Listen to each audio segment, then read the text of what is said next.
네, 청기노설 시작하겠습니다. 저희 파트너 MC 정원 모셨고요. 네, 안녕하세요. 하마터면 늦을 뻔했습니다.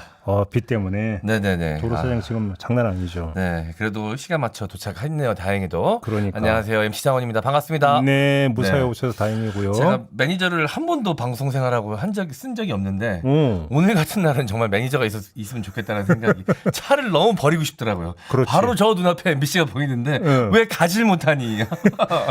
속이 탄다는 표현이 그때 딱 맞지. 네, 근데 뽑은 지 얼마 안 된 차라 참아 버리지 못하고 그러니까. 끝까지 가져오긴 했는데. 그렇죠. 매니저를 한 명 뽑아야겠어요.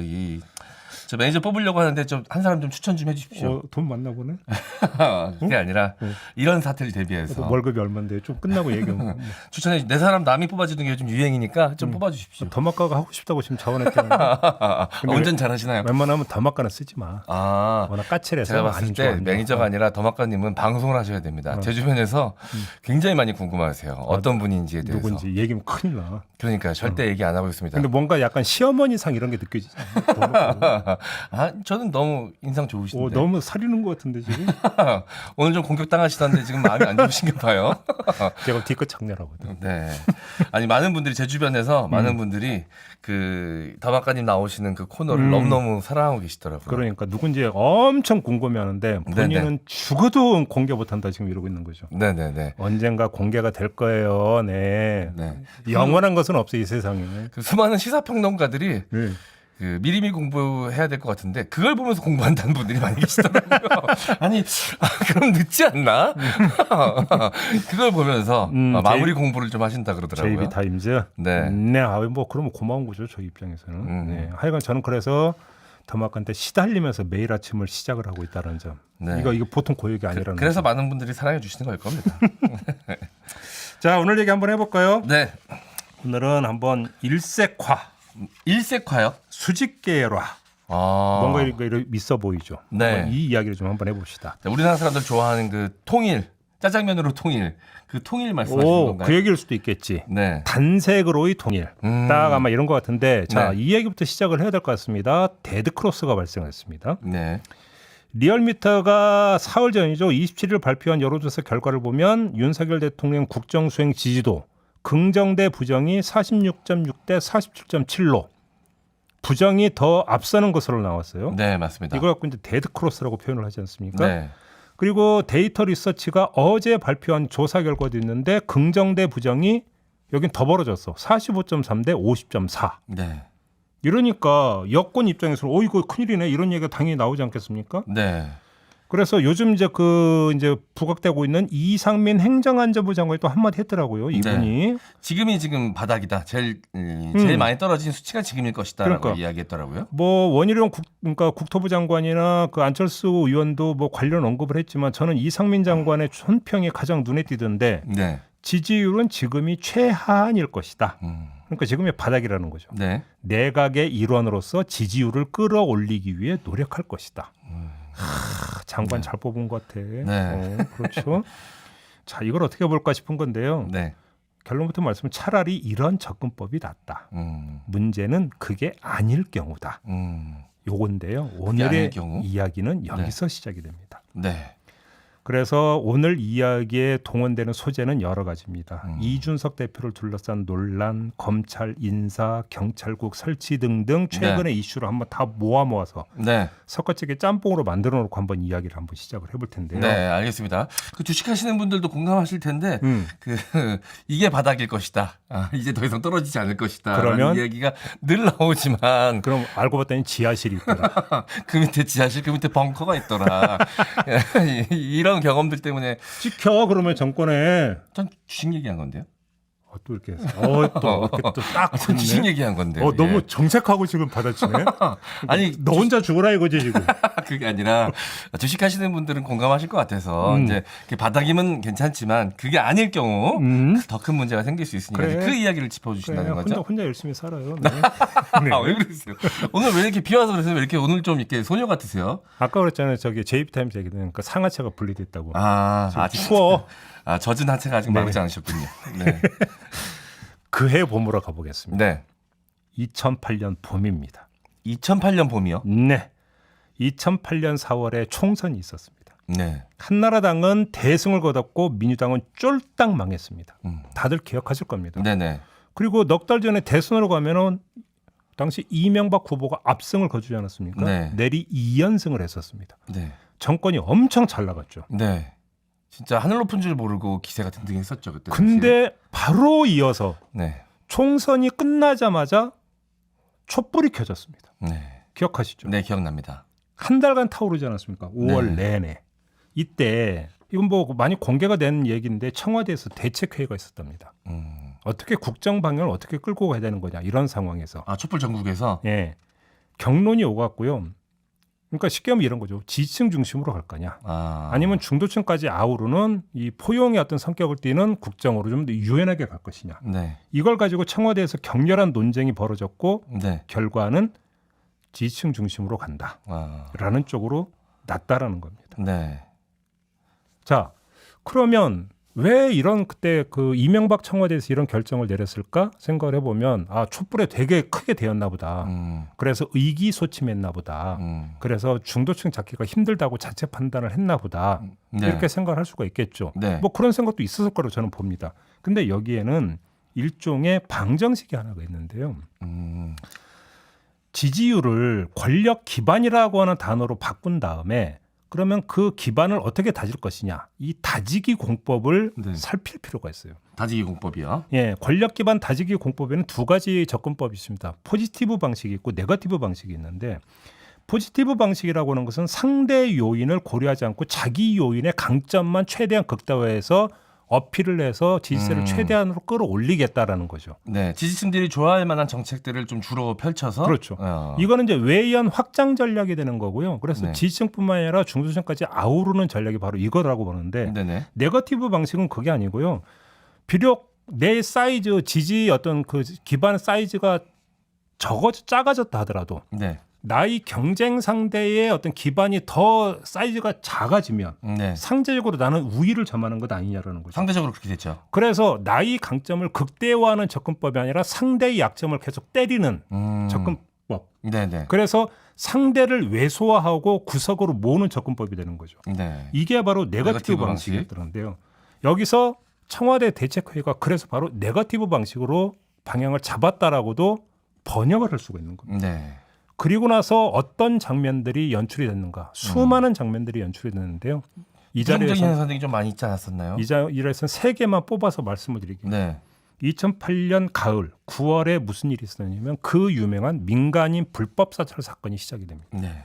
그 피해자가 김종익 씨잖아요. 네. 김종익 회사로 총리실 공직윤리지원관실에 사람들이 들이닥칩니다. 네. 그러면서 불법 사찰이 시작이 되는 게 바로 2008년 가을이었어요. 해를 넘겨서 2009년 1월에 무슨 일이 벌어졌는지 아십니까? 용산 참사가 벌어집니다. 그 시기가 그렇게 되는군요. 기억하시죠? 네. 2009년 1월. 그리고 2009년 봄이 되면 무슨 일이 발생합니까? 노무현 수사가 시작이 됩니다. 이 아까 하신 말씀 그 네거티브 방식을 택한 것 같고 그 이후에 이제 벌어지는 현상들을 딱 세 가지만 골라주셨는데 민간인 김종익 불법 사찰, 용산 참사, 네. 노무현 수사. 예. 세 가지만 뽑아주셨는데도 이 맥락이 좀 이해가 되네요. 그렇죠. 여기다가 예를 들어서 네. 2008년 12월에 미네르바 사건이라는 또 큰 사건이 네. 있었어요. 기억하시죠? 인터넷에서 이제 평론하시는 분이 경제평론 하시는 분이었는데 그걸로 수사를 받았어요. 그렇죠. 구속까지 되는 이런 일이 있었던 건데 그 다 빼고 요 세 네. 가지만 했는데요. 나중에 결국은 비거로 기록된 사건들 아니겠습니까? 이 세 사건의 공통점이 있는데요. 하나는 법과 원칙이라는 명분으로 사정 권력이 총동원이 됐다는 겁니다. 그렇죠? 네. 두 번째, 결국은 상대 진영 때리기였다는 겁니다. 네. 노무현 수사는 뭐 더 설명할 필요도 없는 거고요. 네. 김종익 씨의 사찰 배경도 뭐냐면 그때 당시 친노 이야기가 나왔었죠. 이 촛불이 결국은 친노가 배후에서 조종한 게 아니냐라고 하는 의심을 했었고 당시 권력은. 네. 그러면 이 친노가 배후 조종을 해서 촛불이 켜진 것 같은데 이 친노를 후원한 사람이 있는 것 같다 해서 지목한 게 바로 김종익 씨였었어요. 네. 그래서 김종익 씨에 대한 불법 사찰이 그 게시가 됐던 주된 이유도 바로 거기에 있는 거죠. 친노를 겨냥했기 때문이라는 겁니다. 네. 그러니까 결국은 아까 제가 말씀을 드렸던 권력 기반을 다지기 공법 가운데 하나의 네거티브 방식, 상대를 쳐서 왜소화시킨다. 라고 하는 맥락에서 지금 사건들이 발생을 했다고 봐야 되는 거겠죠. 맥락이 상당히 좀 비슷한 부분들이 좀 있습니다. 그렇죠. 네. 자, 그러면 여기서 중간점을 찍고 이렇게 한번 질문을 던져봅시다. 왜 그럼 당시 이명박 정권은 왜 이쪽으로 내달렸을까?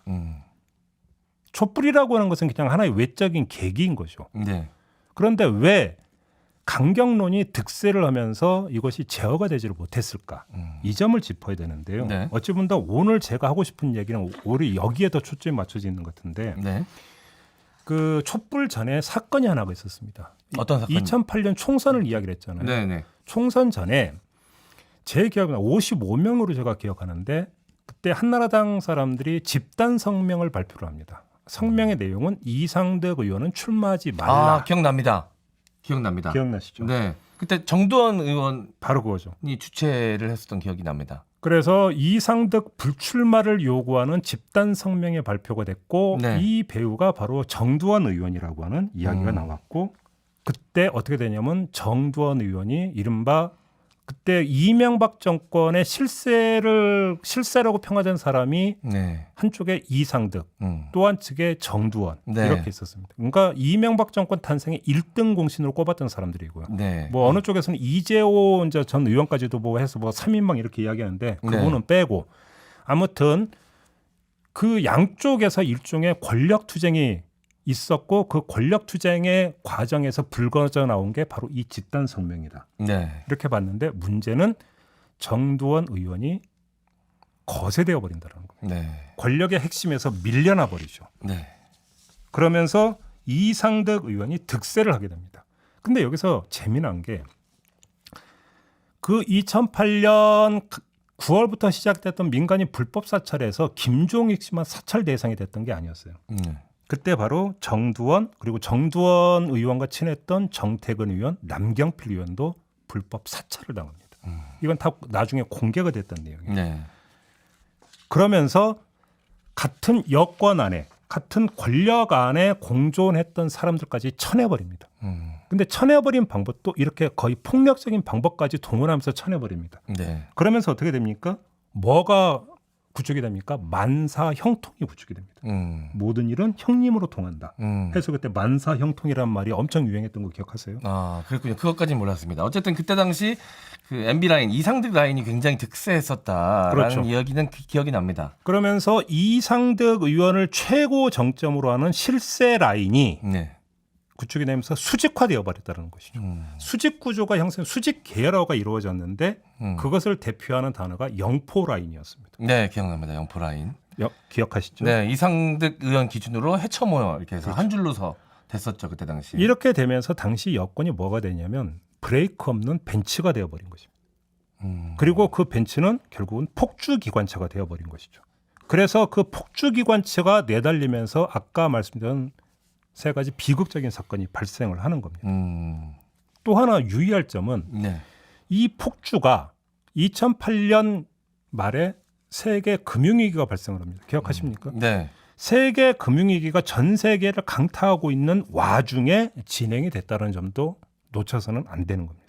지금도 지금 고물가나 여러 가지 그렇죠. 유가 상승, 세계 경제 위기가 지금 심각하다는 이야기가 많이 나오고 있어서 그 배경도 좀 뭔가 기시감이 드네요. 기시감이 들지 않습니까? 네. 뭔가 지금 상황과 뭔가 되게 비스무리한 것 같은 어떤 느낌이 오지 않습니까? 네. 바로 이 이야기를 하고자 함인데요. 자, 지금 진행되는 상황도 거의 비슷합니다. 검찰과 경찰의 수직 계열화는 거의 완성 단계에 진입을 했습니다.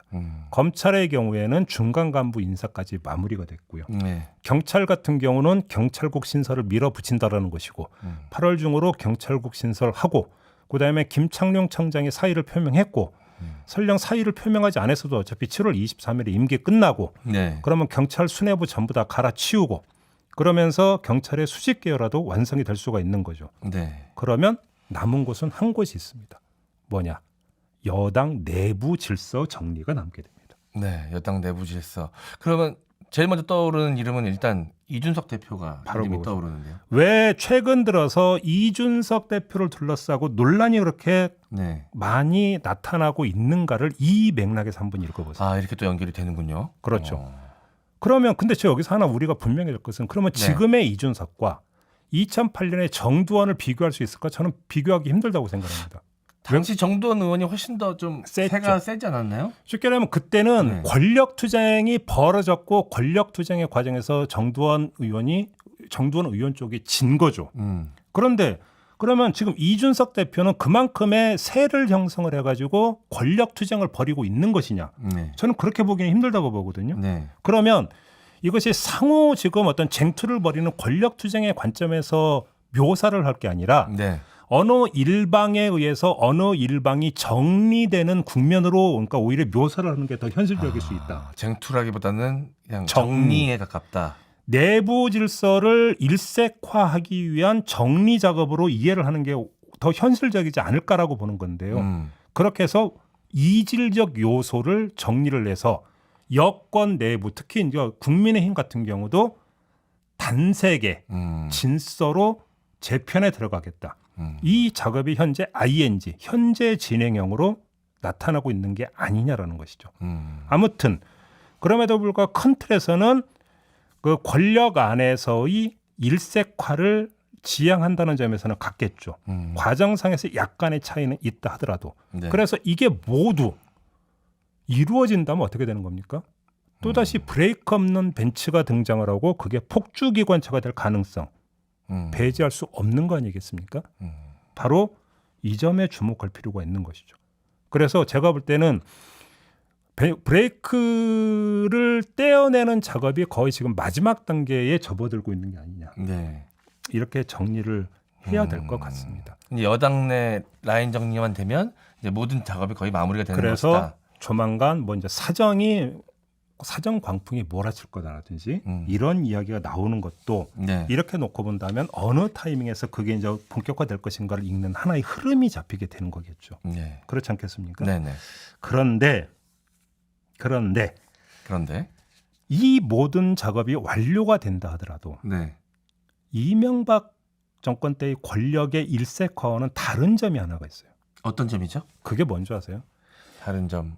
그 당시 그 이상득 의원을 최고 정점으로 하는 실세 라인의 수직 계열은 네. 하나였어요. 하나.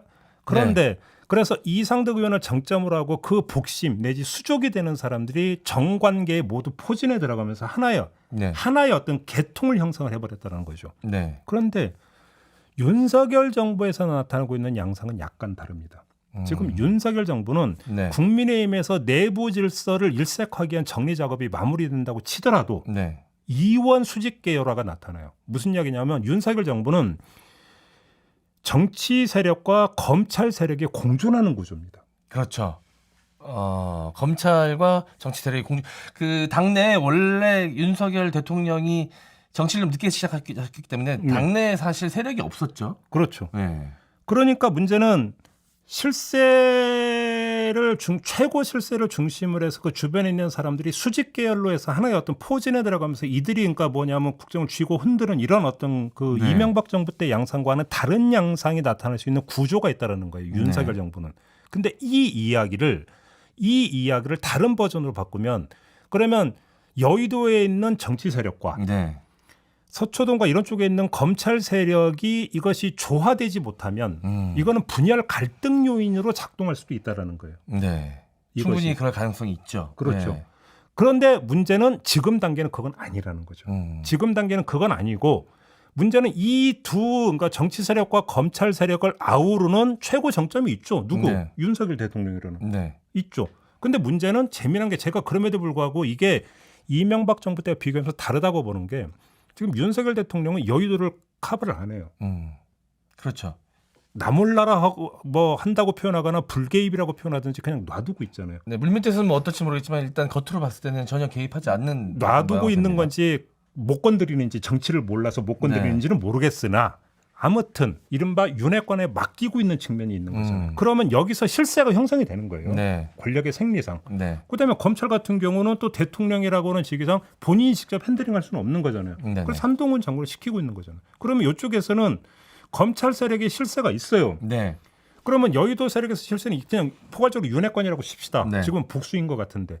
그러면 이 두 실세가 공존에 들어간다고 하면 단색화되는 거예요. 일색화가 되는 건데 네. 어긋나 버리면 어떻게 되느냐라는 거예요. 심각한 또 내분이 다시 한번 벌어질 수 있는데 제가 볼 때는 지금 단계에서 그건 아니에요. 지금 단계에서는 그건 아니고 일종의 이 두 양쪽 라인은 같은 곳을 바라보고 있다. 그 같은 곳을 바라보고 있는 게 뭐냐면 네거티브 다지기 방식. 상대 진영을 쳐서 최대로 더 약화시켜 놓으면 설령 지지율이 빠진다 하더라도 안정적 국정 운영 기반은 마련되는 것이다. 라고 하는. 그래서 제가 데드크로스로부터 이야기를 시작했던 이유가 뭐냐면 데드크로스를 극복하는 방법으로 이들이 상대 진영을 때림으로써 네. 어떤 국정 수행 지지도의 긍정적 평가가 설령 좀 낮더라도 국정 동력을 그러니까 계속 가져갈 수 있는 네. 이걸 모색할 가능성이 높다라고 하는 것이고요. 그것이 지금 그러니까 세간에서 거의 지배적으로 나오고 있는 뭐 사정이라든지 네. 이런 것들로 나올 텐데 여기서 지금 여의도의 정치 세력과 서초동의 검찰 세력이 이견을 보인다는 징후는 어디에도 없다. 네. 이런 이야기가 되는 것이죠. 네. 근데 오히려 아까 말씀하셨던 라인 수직화 작업이 마무리가 되면 이제 좀 더 심플한 수직화로 향해 갈 수밖에 없죠. 사실 모든 그렇게 힘의 원리라는 게. 그렇죠. 그러다 보면 검찰 세력과 원래 정치 세력, 소위 윤핵관이라고 불렸던 정치 세력의 갈등이 또다시 불거질 수 있다. 그 얘기를 듣고 나니까 저의 개인적인 의견인데 오히려 이준석 당대표가 오래 버텨주는 게 그렇잖아요. 뭔가 외부에 그 라이벌이 적이 형성이 돼 있으면 일단은 안에서 뭉치지 않습니까? 근데 제가 볼 때는 네. 이게 좀 약간 심각하다고 보는 게 저는 이준석 대표가 지금 권력 투쟁의 한 당사자라고 보지는 않는데 아까 정리 작업이라고 표현하실 정도로 그렇게 놓고 권력이 크지 본다면 않다라고 보셨죠. 그런데 그 꼴조차도 보지를 못하는 그것마저도 용납이 안 되는. 그렇죠. 그러면 이 생리가 뭐냐를 정확히 읽을 필요가 되는 게 이게 무서운 거라는 거죠. 네. 사실 그렇지 않나요? 네네. 그러네요. 그 제가 예전에 그 좋아했던 홍콩 영화 있습니다. 뭔데요? 느와르 영화 뭐 여러 가지가 있는데 거기서 보면은 이제 이미 그 총을 쏘서 쓰러져 있는 상대를 가다가 들어와서 다시 쏘고 들어가는 일종의 확인 사살. 확인 사살 하는 뭐 주인공들 이야기가 있었는데 예. 그 생각이 갑자기 납니다. 이미 이준석 당대표는 힘을 잃었는데도 불구하고 그 미미한데도 불구하고 그것마저도 지금 허용이 안 되고 용납이 안 되는 상태다. 그러니까 굳이 권력 투쟁으로 묘사하는 데는 이준석 대표가 혁신위원회를 만들어서 공천 규칙을 바꾸려고 하고 그래서 네. 윤활권을 잠식하려고 하는 거 아니냐 뭐 이런 이야기가 나오는데요. 네. 문제는 공천 규칙을 얼마나 바꿀 수 있을지도 미지수지만 네. 바꾼다 하더라도 그때 이준석 대표는 당 대표가 아니에요. 그렇죠. 어차피. 그래서 근데 문제는 윤핵관 쪽에서 그걸 경계한다면 권력의 생리는 역시 똑같이 작동되고 있구나. 이 조그마한 틈도 허용되지 않고 네. 조그마한 침입도 허용하지 않는 부분들. 그래서 결국은 일색화를 지향에 들어간다. 이게 다시 확인되고 있는 거잖아요. 네. 결국 그게 어떻게 폭주로 나타날 것인가 이걸 봐야 되는 건데 그게 정확히 정치적 맞은편에 있는 쪽을 좀 지향하고 있다면 앞으로 이제 풍파가 발생할 가능성이 있다. 이렇게 봐야 되는 것이겠죠. 네. 알겠습니다. 지금 이 이야기 들으면서 댓글로도 또 지금의 상황과 비교하면서 또 이야기해 주시는 분들이 예. 많이 계십니다. 제가 좀 읽어드리도록 하겠습니다. 자, 김병택 님께서 네, MC장원 조심해요. 장재원 의원한테 전화 와요라고. 나는 몰라. 나는 뭐 알았었어요. 뭐. 제가 왜 조심해야 되는지 모르겠네요. 예. 아까 뭐 지하실 있다며. 네. 벙커 있고. 일단 주식 얘기였습니다. 왜 고사 지내냐 이런 얘기 나오고. 네, 장재원 의원한테 전화 온다고 김병택 님께서 말씀해 주셨고요. 우리는 그 장재원의 장도 증권한 적이 없어요. 네. 그렇죠. 네. 네. 자, 조셉 킴님, 근데 윤석열 대통령이 이런 데드크로스라고 신경이나 쓰실까요?라고 이렇게 또. 에휴, 당연히 신경 쓰죠. 그래요? 그러면 겉으로는 뭐 별로 신경 안 쓰실 만한 성격이신 것 같던데. 글쎄요. 그렇지 않을 거라고 네. 보시는군요. 알겠습니다. 자, 반대로 또 김경주님, 경제가 안 좋아지니 적폐나 청산하면 지지율이 올라간다고? 라고 물음표를 2개나 붙여주셨네요. 네. 그런데 오히려 지금 잘 봐야 될 게 윤석열 대통령이 대선에서 이겼던 가장 주된 동력이 뭐였습니까? 경제 먹고 사는 문제 때문 아니었습니까? 네. 특히 부동산 민심 때문 아니었습니까? 네, 맞습니다. 뭐 검찰 개혁을 둘러싼 공방이냐 이런 것들을 그러니까 둘째치고 네. 그렇죠. 네.